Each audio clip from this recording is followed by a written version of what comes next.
Welcome to the show, the bi-weekly show. Oh, the Adashima reading show. Brought to you by the reading team. Remember, be gay, do crimes, don't hesitate. Everyone, welcome. We're happy you're here. In this episode, we are reading the beginning of chapter 1 of volume 3. We are only reading chapter 1 tonight. Short and sweet. Like me! Okay. Chapter 1 is titled Pick Me a Chocolate Fitting of Me and is told to us by Shimamura. Winter has arrived, and Shimamura wants nothing more than to hibernate under the kotatsu. But Adachi plans to set Shimamura's heart ablaze and keep her warm throughout the winter. One day. Eventually. If she can utter the words Valentine's Day without passing out on Shimamura's arms. Wait. What an ingenious plan! Sometimes throwing yourself into something you're passionate about is the way to go.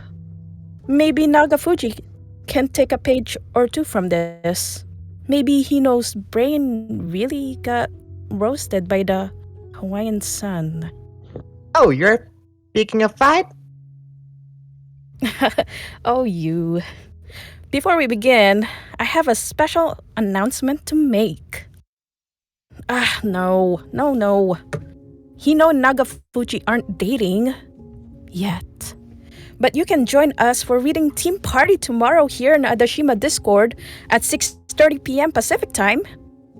Here we are, already in chapter 3. Oh, chapter, volume 3, whichever one you folks call it.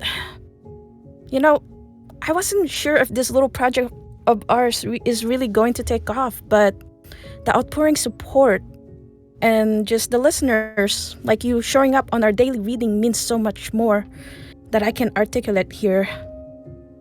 So, from everyone here in the reading team, we appreciate you. And we would love for you to join us tomorrow for the party. Well, with that out of the way, grab some donuts. Don't forget to cozy up with your number one friend. And let's Adashima and chill. Today's Adachi. Shimamura. I yelled, more loudly than I ever had, before jumping at her from behind.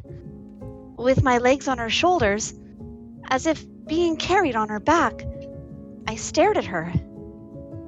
There was a massive smile on my face. Shimamura returned my smile with a grin of her own. That was the kind of dream I'd seen. I sat there, covering my face with my hands. I wanted to die. Chapter 1. Pick me a chocolate fitting of me.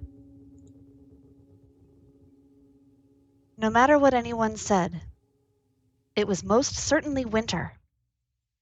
I could feel it with my skin. All the signs were there as well. Yes, it was the heart of winter.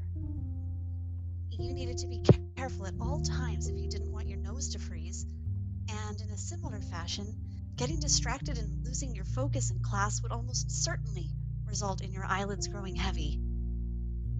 Okay, maybe that one wasn't season-specific.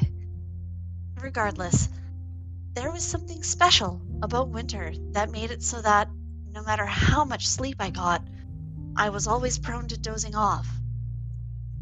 Was it perhaps my body's way of telling me that it wanted to hibernate? Honestly, if that was something that I could do, it might not have been bad at all. It was noon, on the 4th of February. Nothing special had happened that day.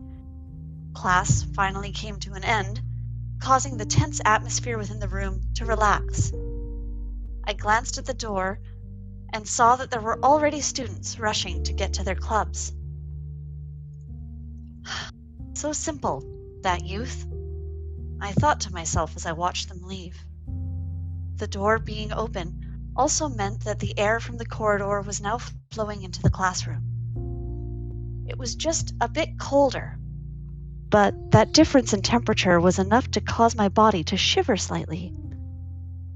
Another reason for me not to rush out with them. Like the summer break, the seating order had been randomized following the winter holidays. Where I sat had ended up moving from the center of the class to near the entrance. This placed me farther away from the teacher, and I had to say I was quite happy about that. While she had given me a few strict looks in the past for yawning, with some distance between us, she didn't seem nearly as scary.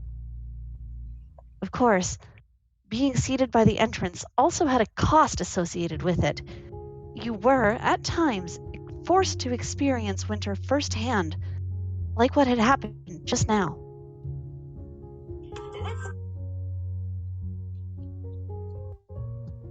Now then,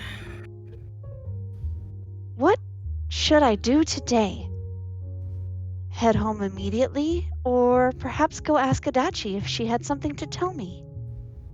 Speaking of Adachi, she had been acting visibly strange right from the beginning of February. Then again, when wasn't she acting strange? The month-long period starting from when we had first met was the only time I could think of, leading me to wonder if her strangeness was perhaps limited to winter and spring. Quite the pain in the neck, wasn't she? ah, Our eyes met. Adachi, who'd been looking over her shoulder, now sat there frozen. Likewise, I stopped stuffing my textbooks into my bag halfway through. The distance between our seats was just a bit too much for us to comfortably talk to each other, meaning that we were left to stare at the other person as we tried to find a solution to the situation. Clearly flustered, Adachi quickly averted her eyes while fiddling with her hair, and in a similar manner, I continued putting away my books.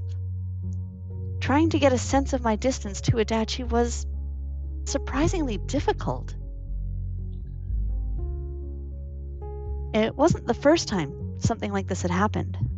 No, quite the opposite. I frequently felt her staring at me, both after school and during the lunch break. It even happened during lessons, to the point that she spent most of them just looking at me over her shoulder. Just kidding. She didn't actually do that. Instead, there was a serious look on her face. Between randomly blushing, resting her face on her books, and frantically playing with her hair, she also seemed quite restless. Oh, I should mention, Adachi now sat in the center of the classroom, pretty much exactly where I had sat previously. It was for this reason that what she was doing often caught my eye.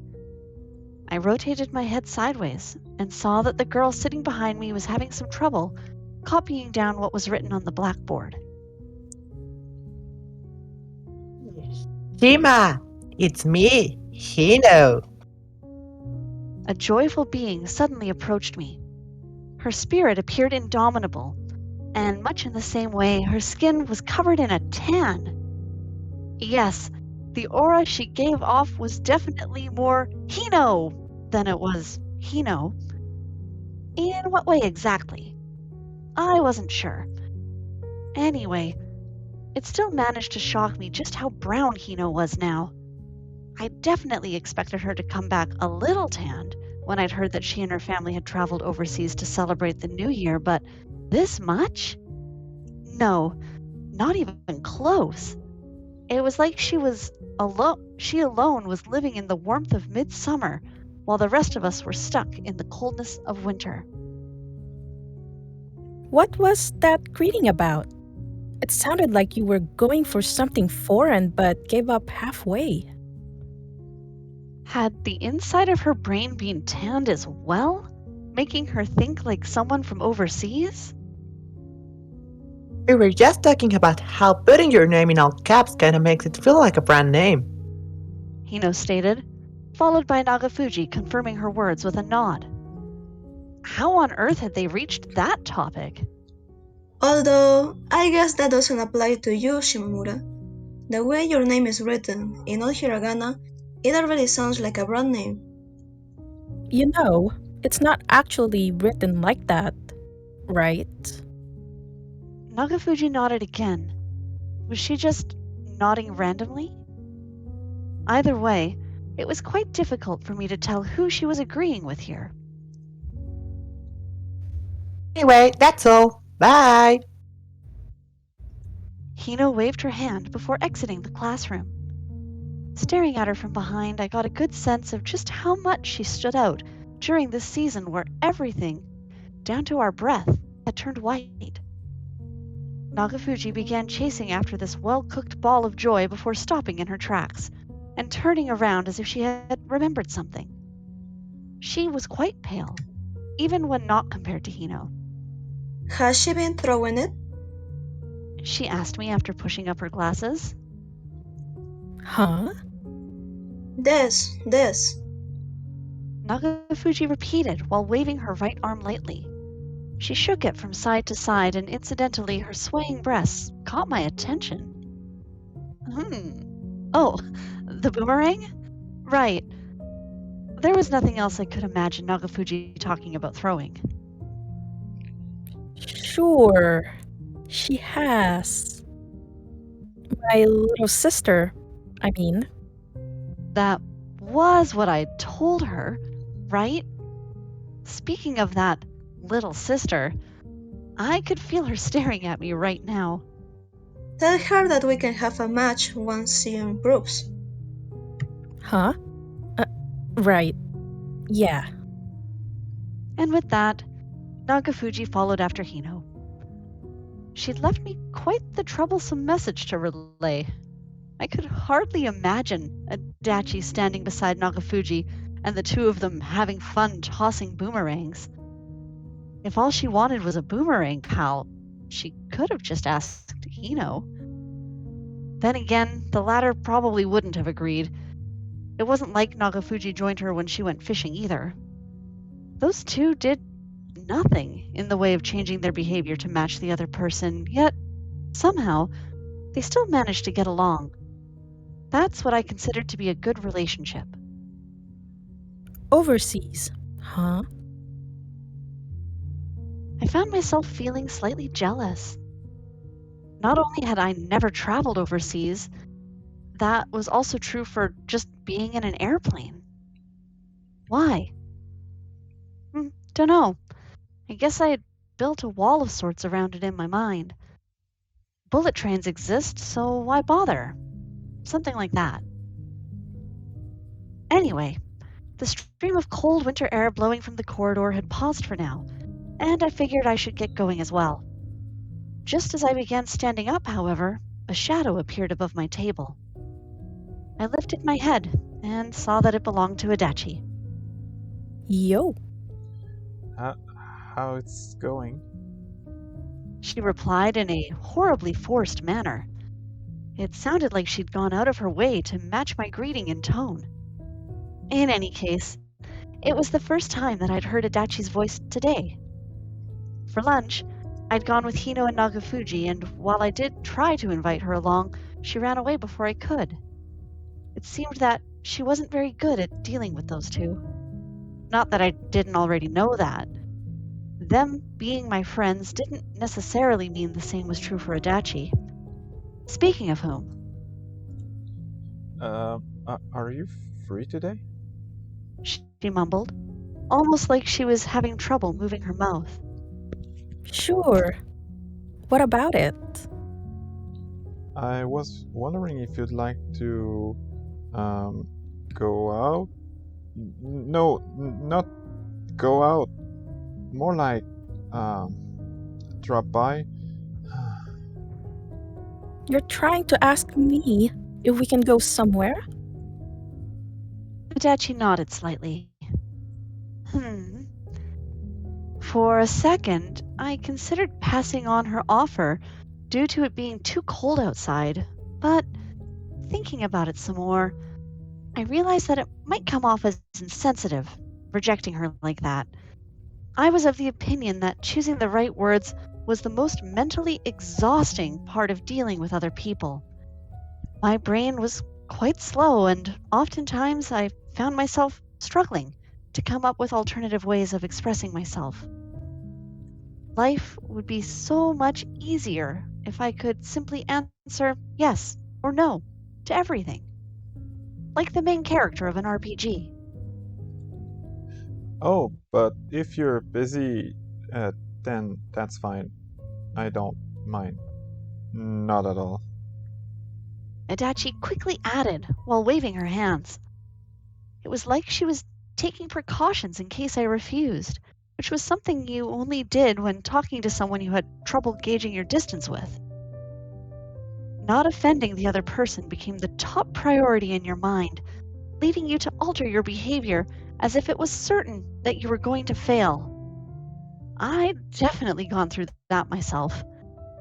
At the same time, it was the kind of thing that made it impossible to resist teasing her a little. Oh, really? Well, that's good. It just so happens that I'm super busy today.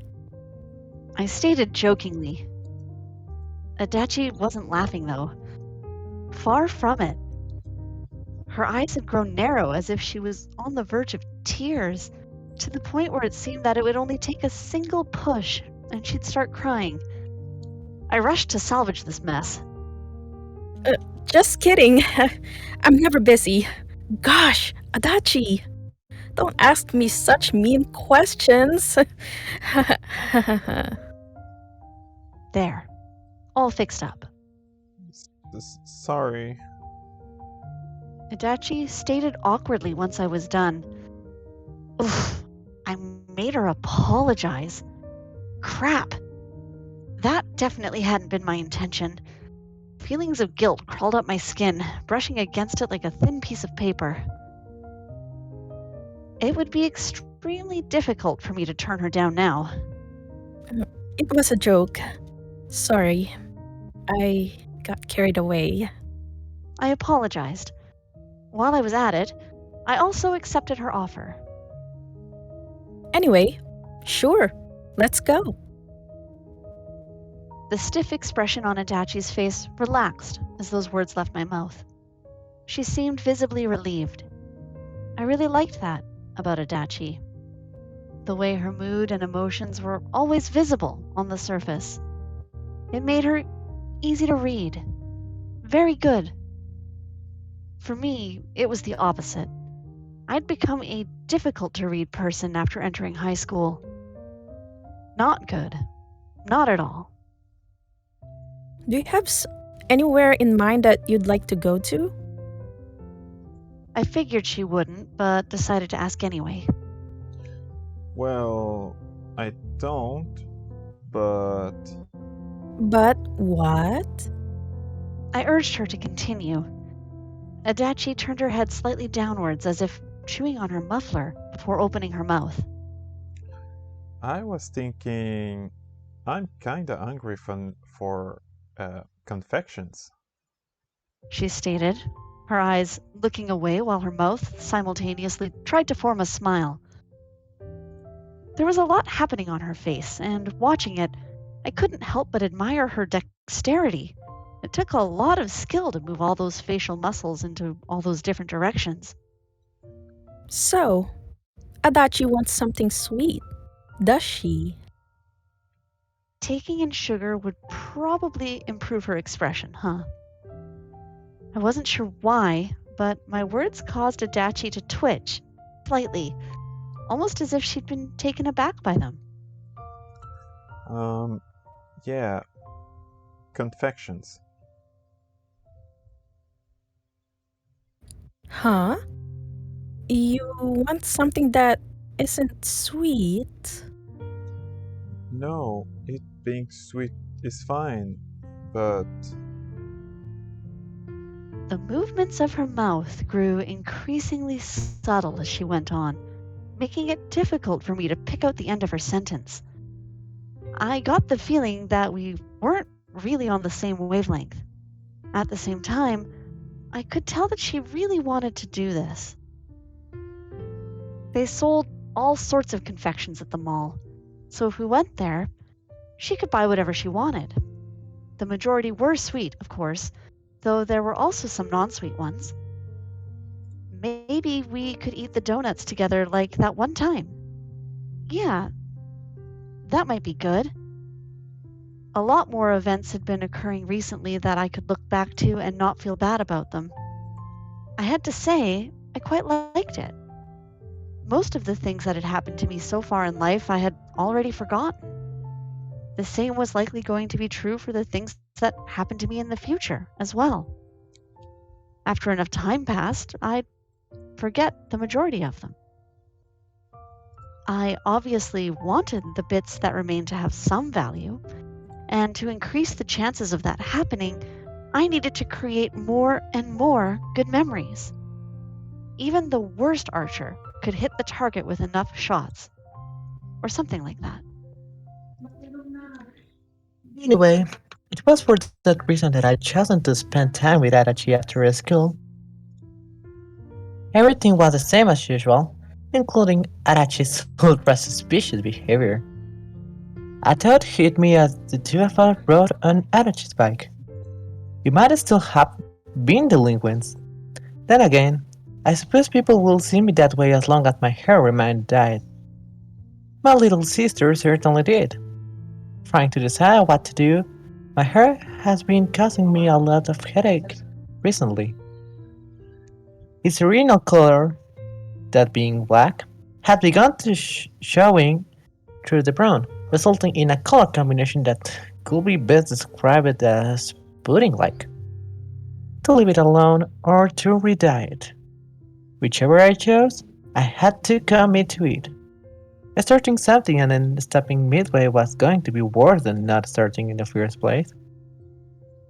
I left the decision of where we were going up to Adachi, and in little less than 20 minutes, we arrived at the large mall. It was the same one I had visited with her on Christmas.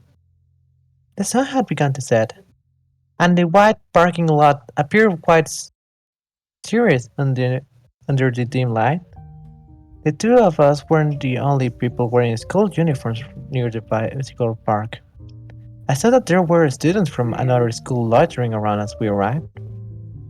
Seeing the white red coming from their mouths once again brought to my attention just how cold it was, causing my upper half to shiver.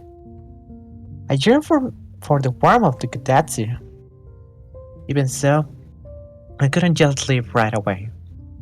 That was what I thought to myself as I watched Adachi lock her bike. We'd only taken a couple of steps inside the mall when Adachi gripped my index finger and nervously lifted. The air here was way warmer than it had been outside, roughly the same temperature as her fingers. Can we? Can we hold hands? Is what it seemed like she meant. She'd matured a bit, but only enough to ask first. I wonder, was it the rapid change in temperature that had made her cheeks grow bright red?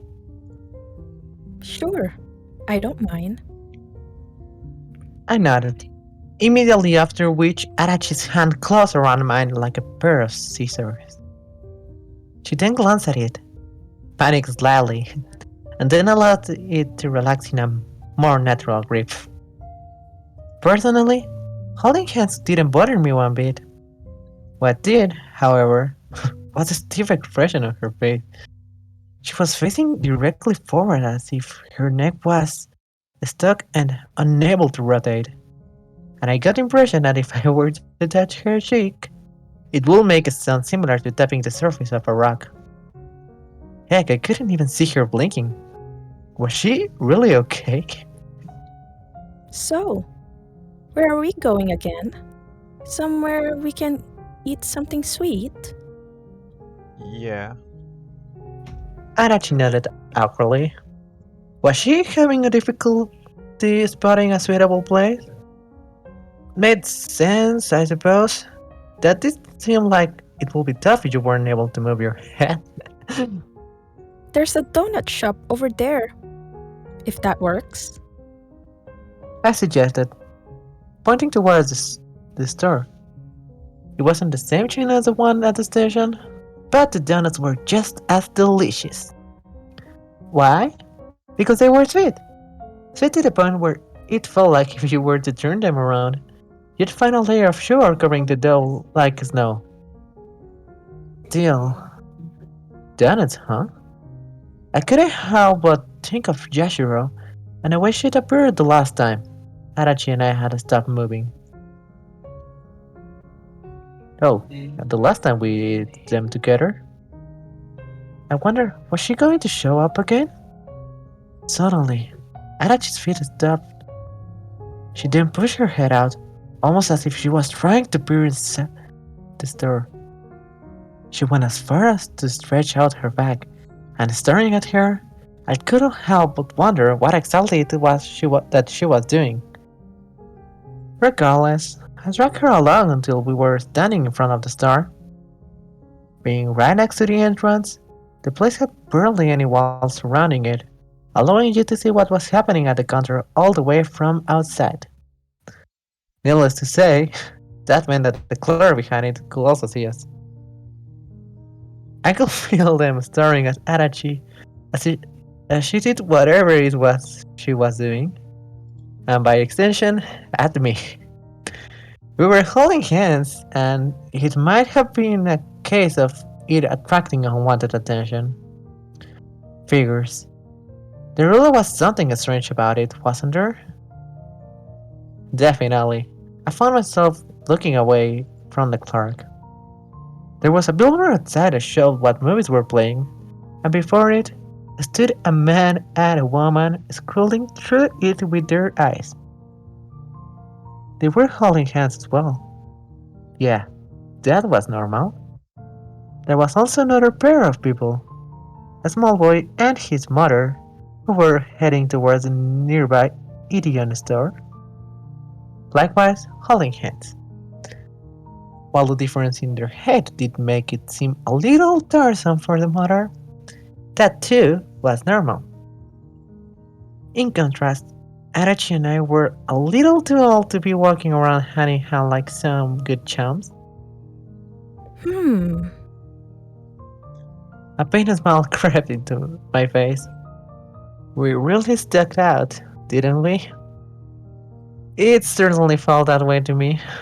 It was like the air circulating around the building had grown stagnant, only around us. I became increasingly aware of Adachi's hand. Yet, at the same time, I knew that it was far too late to take it all back. When it came to dealing with other people, ending something was always far more difficult than it had been to start. For example, could I shake off Adachi's hand here? Not really. Doing so will require going against the flow, and the way I live my life. All I did was leave myself to it and let it carry me. I'd done so yesterday and will do so again tomorrow. I simply didn't have the will it took to break free from it. No, I did not. Not. I muttered to myself, prompting Adachi to glance at me. There was a slightly worried expression on her face. That was the case more often than not when she looked at me these days. I might have been wrong, but I was pretty sure that she'd been way calmer and more composed in the past. I don't think this place is that good. Oh, I see. How exactly has she come to that conclusion? I decided to just go along and not question it. Like usual, she was acting pretty strange today. Would you prefer something Japanese style? No, it's not that. Adachi answered, appearing to be thinking very hard about it. Well then, what is it? I wanted to ask her. Any suggestions or stuff? Huh? No, not really. Another no. If she didn't have any suggestions of her own, then on what basis had she rejected mine? Archie was being particularly difficult today. Will it really hurt if every now and then she switched to being a bit easier to understand? Easier to understand. Swan gave you a clear answer no matter what you asked them. No, that wasn't Adachi. Constantly trembling, impossible to make head or tail. That was the Adachi I knew.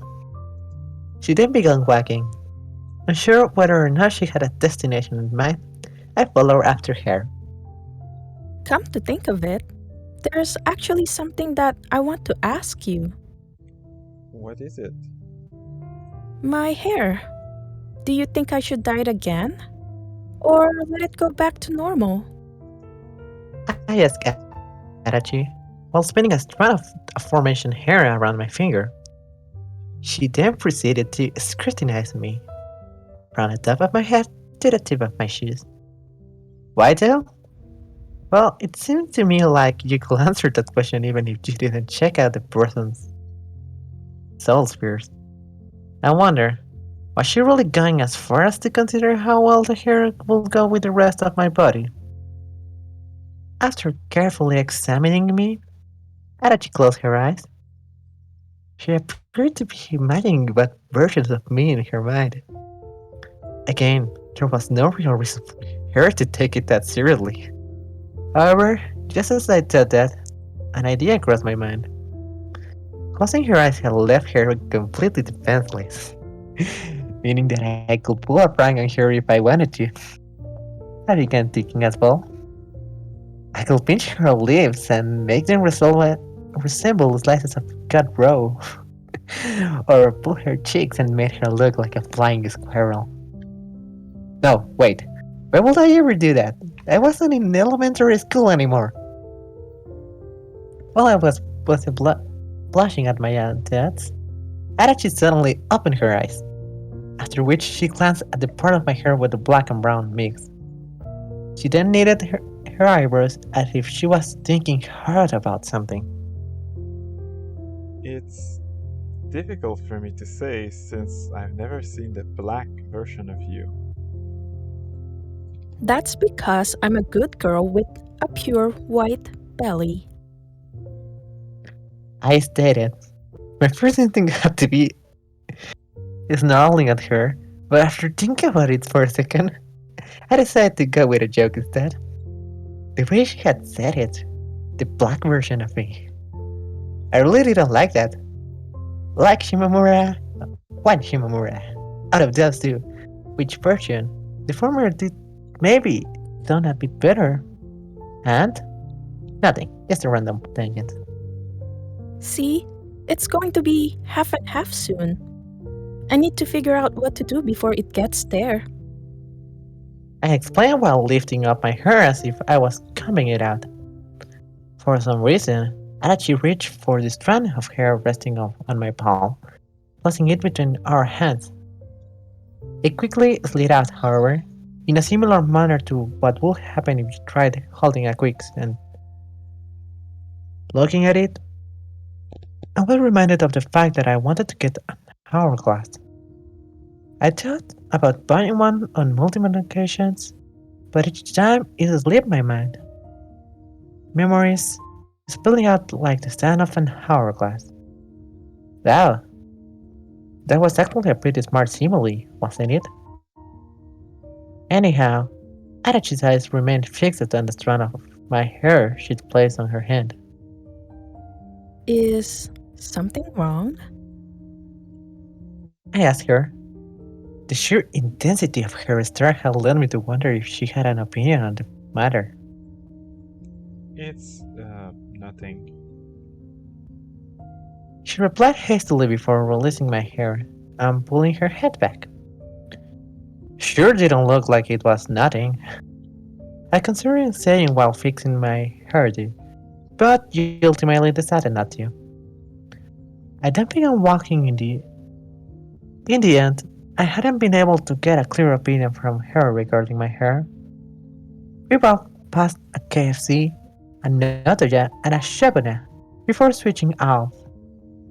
There, I glanced to my right and discovered a sweet store, a Western-style sweet store, not a, not a Japanese-style one.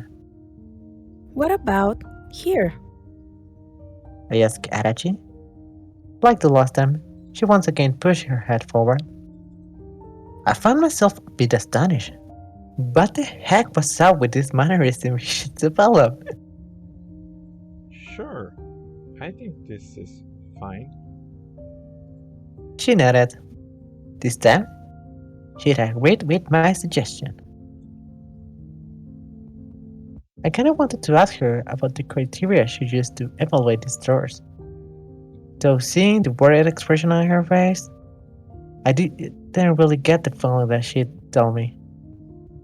A yellow sign stood in front of the store. A bird old man was pictured on it, and next to him was written the word bird. Fitting. A nice sweet smell of dew poured into my nose, tickling my throat as it made its way down. The list of treats that were on sale was quite large, ranging from cornets to cream puff cookies and cheesecakes. All sweet things, making it clear that this was certainly wasn't a Japanese style place. Yes, it should satisfy Adachi's wishes perfectly. There also seemed to be a limited time offer of small pastries filled with chocolate cream. They were dark in color, so other than that, it was quite difficult to find anything that distinguished them from the green Carinthos being sold next to them. Was this a special promotion of some kind? Well, as it turned out, yes. The reason for why they had chocolate products on sale specifically became clear as I glanced at the poster hanging on the wall that Adachi's head was pointing towards. It was almost Valentine's Day. I see. We were already that far into the year, huh? I needed to buy my little sister something, because if I didn't, she'd present me with a song talking about how stingy I was. I got a feeling that she might even get Yashiro to do it with her this year. A short sigh left my mouth as I imagined that, immediately after which Adachi began crab walking. Still gripping my hand, she circled around me with her legs spread wide apart. Naturally, I was forced to spin around as well. I could feel Adachi's hand growing slightly sweaty. Like before, she pushed her head forward and glanced behind me. Whoa, what a massive coincidence! Was the reaction her face tried to convey. Even without looking, I could tell that she was staring at the poster I'd seen just now. Her eyes, still fixed on it, Adachi's mouth open. Valentine's! She squeaked out loud, her eyes looking as if they were about to pop out from her head at any moment. Is what it says. Yeah, it does. I commented, only for Adachi to start hiccuping. Her gaze wandered all around, as if avoiding mine. It's already that time. Huh? Hiccup. No matter how hard she tried to act calm, her constant hiccups made those attempts completely futile. I hoped that she was a bit easier to understand, and I guess my wish had come true because I could definitely see what was happening here. Is there something wrong about Valentine's Day? I asked a question which caused Adachi to grow incredibly flustered. Her eyes, along with her tongue, spun around in the shape of a spiral. There was a whole circus worth of emotion being displayed on her face. Huh? Oh. Uh, no, it's not a big deal or anything. Hiccup. The time between her hiccups gradually grew shorter and shorter, to the point that they were now splicing her sentences into distinct chunks. I wonder, had bringing up this subject been the entire reason why she invited me here? Honestly, that seemed quite plausible. It would also explain her saying no to the donut shop, as well as changing position just now. What a complicated way to go about it. Or runabout, I guess you should say. Could it be there was someone who she wanted to give a Valentine's gift to? Has she been lying about not having a boyfriend and actually had one? No, I really doubt that. I mean, I've been hanging around with Adachi for months now, but not once had I seen her with someone who fit that role. Actually, I had never seen her with anyone other than me. There was only me. In that case, Me? I stated questioningly, presenting the answer I reached through the process of elimination. This caused Adachi to jolt. Her body shook immensely, to the point that it seemed like she was about to tumble over. I promptly pulled on her hand to help her keep steady, although all that did was make her feet slip, causing her to fall towards me. I ended up having to catch her, and in the end, Arachi's body was left resting against my chest. Her scent mixed with that of a sweet acid flowing to my nose. I waited, but Adachi didn't move. What was I supposed to do in this situation? As it turned out, it was quite difficult to hold up someone taller than yourself. I could feel my legs growing unsteady. As for Adachi, she simply stood there, resting against with me, with her body stiff as a board and her eyes wide open. I pulled just a bit away from her and whoa! Not only were her eyes bright red, that redness gradually rose up them, almost as if they were being corroded. Never before had I witnessed such a rapid transition. Meanwhile, her eyes continued jumping all over the place. Adachi ultimately pushed herself away from me and took a step backwards as if overcome with emotion. Immediately after that, a look of mental anguish appeared on her face as she realized what had just happened. She then proceeded to shake her head from side to side with intense speed. You could practically hear her screaming the word "no" over and over again. It was like she had suddenly turned into one of those spring-powered toys. It went without saying, but her behavior was attracting a fair bit of attention. Furthermore, doing something like this in front of a store was sure to interfere with our business, which was why I decided it would be for the best if we left.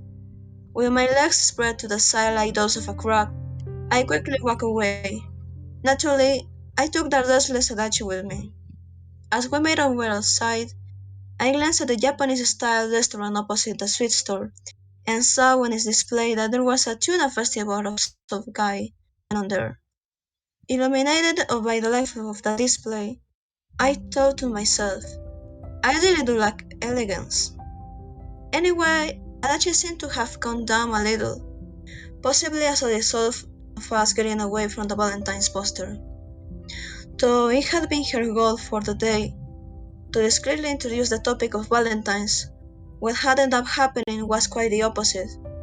It was difficult for me to imagine a more artificial way it could have been brought up.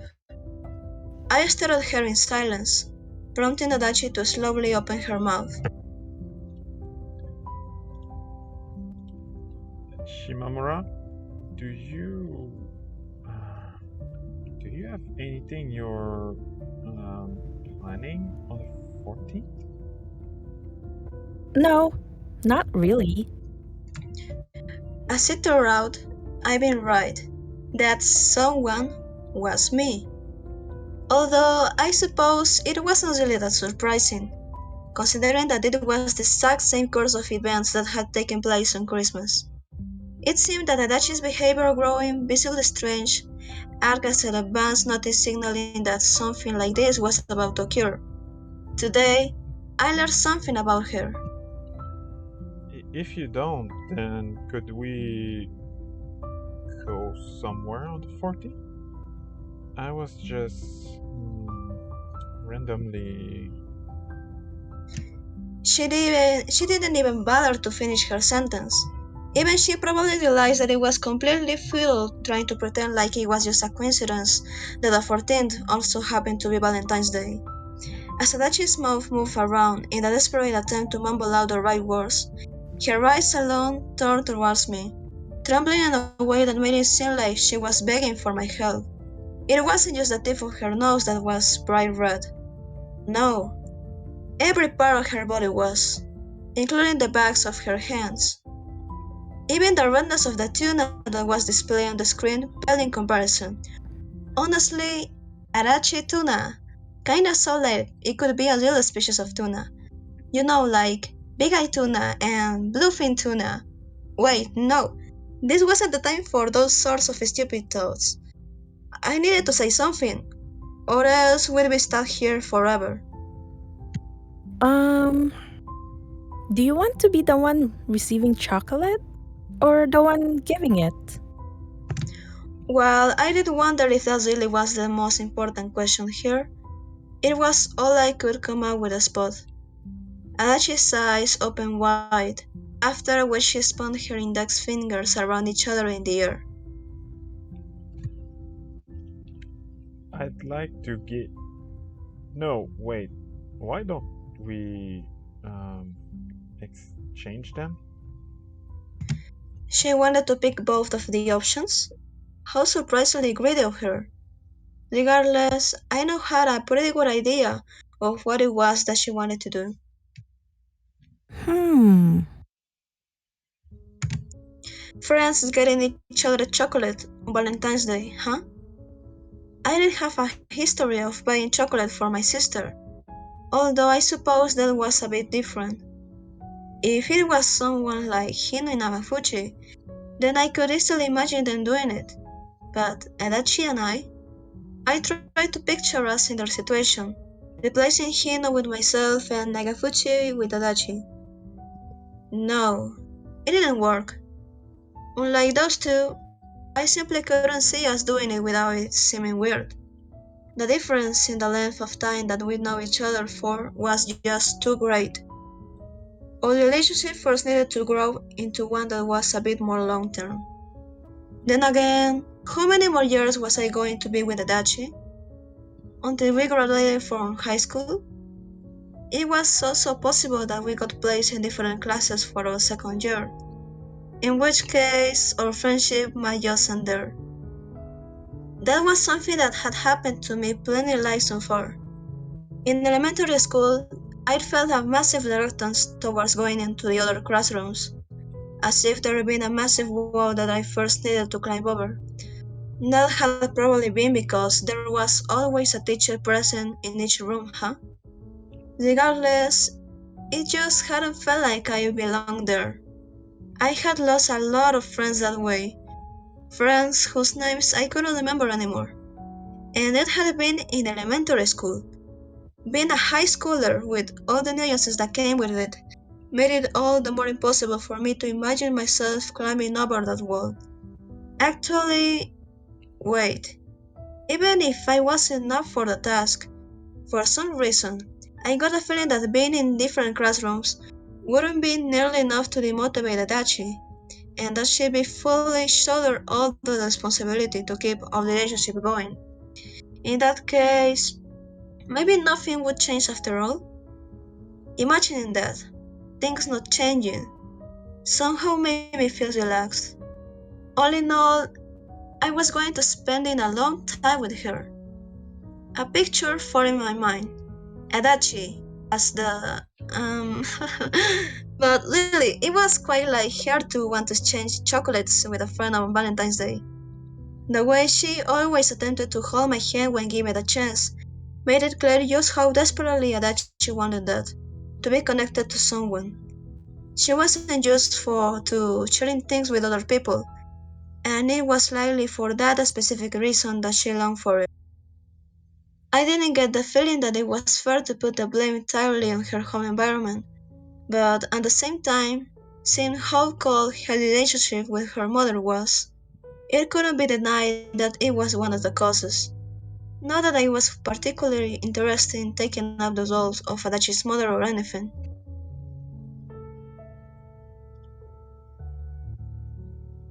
Still, don't you think it kind of lessens the impact of these sorts of things and makes them less fun when you know about them beforehand? It was kinda like if on Christmas you received a notice when Santa was about to arrive and was even told what your present was. If I was given the choice, I definitely felt that being surprised was more exciting. I wonder, was that because I never had all that many things that I wanted, even as a child? I prefer knowing about it beforehand. When I know that the hope is real, it lets me believe in it. Is that so? Yep, Adachi nodded. Twice. That appeared to be the case. It seemed like it was the kind of feeling that I wasn't too familiar with. Plus, there are still heaps of problems left. She muttered. Her head was turned slightly to the side as she spoke, making it pretty difficult for me to pick out the words. Problems, huh? She always had her hands full of problems, so much that I too felt enticed to grow suspicious. And yet, Erachi was attempting to step out from the flow that was her daily life. And for some reason, I got the feeling that the direction she was stepping in wasn't necessarily away from me. At times, I couldn't help but admire her resolution, her determination. It was for that reason that I responded to her wishes the following way. Sure. Let's celebrate Valentine's Day this year. For me, each day was the same as the last one, an endless stream of gray. However, today, the 4th of February, was an exception. Why? Simple. The next 10 gray days following this one would be ever so slightly colored. Bonus chapter Meet Shop the Visitor, Part 4. Do you mind if I try lifting something up? I'd gone to Nagafuji's place after school and rolled under their kotatsu, only for her to ask me that nonsensical question. The fact that her eyes had been fixed on me for a while now gave me a pretty good idea of what this something was that she spoke of, but even so, I had to make sure. Lift what up? You, Why? because you look light enough for me to lift. I could tell from Nagafuji's voice that she was being dead serious. I wonder what sort of a path had her mind needed to take in order to arrive at that thought. Getting up is such a pain. Pull me up! I commended her like while lazily extending a hand. As I did, Nagafuji grabbed it, and in one fell swoop dragged me out from under the kotatsu.